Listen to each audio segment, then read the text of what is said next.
বেরিয়ে পড়েছিলাম হাটের দিকে কিছু সবজি কেনার জন্য। মেয়েরা তো এখন প্রতিদিনই সবজি খাচ্ছে, আর প্রতিদিনই একঘেয়ে সবজি হয়ে যাচ্ছে। তাই হাটে গেছিলাম, কারণ হাটে গেলে অনেক রকমের সবজি পাওয়া যায়। গেছিলাম অনেকটাই বেলা করে, শুনলে হয়তো হাসবে। আমরা গেছিলাম বেলা 11টার সময়। মেয়েকে ঘুম পাড়িয়ে, আর হাটে গেলে খুব সকালে যেতে হয়, তবেই টাটকা সবজি পাওয়া যায়। কি আর করা যাবে, যেমন পাবো সেরকমই আজ নিয়ে যেতে হবে। গোটা হাট ঘোরাঘুরি করার পর সেরকম সবজি পেলাম না, তার মধ্যে টুকিটাকি যে পেয়েছি নিয়ে নিয়েছি। আর কি কি নিয়েছি সেটা তোমাদের বাড়িতে গিয়ে দেখাবো। আর এই ফুল গাছটা দেখো, কত সুন্দর একটা ফুল ফুটেছে। এই ফুল গাছটার নাম অ্যাডেনিয়াম।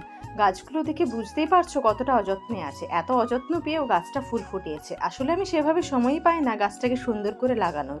যাই হোক, একদিন আমি ঠিক এই গাছটাকে সুন্দর করে লাগাবো। এই যে বাড়ি চলে এলাম। কি কি বাজার করলাম এবার তোমাদের দেখিয়ে দিই। কালো পলিথিনে রয়েছে ডিম, আর নিয়েছি একটা কুমড়ো, বরবটি, গাজর, রাঙা আলু আর দুটো ছাঁকনি। ব্যাস, এই হলো আজকের হাট বাজার। ভিডিওটা কেমন লাগলো কমেন্ট করে অবশ্যই জানিও। আজকে এখানেই বিদায় নিচ্ছি, দেখা হবে নতুন একটা ভিডিওতে।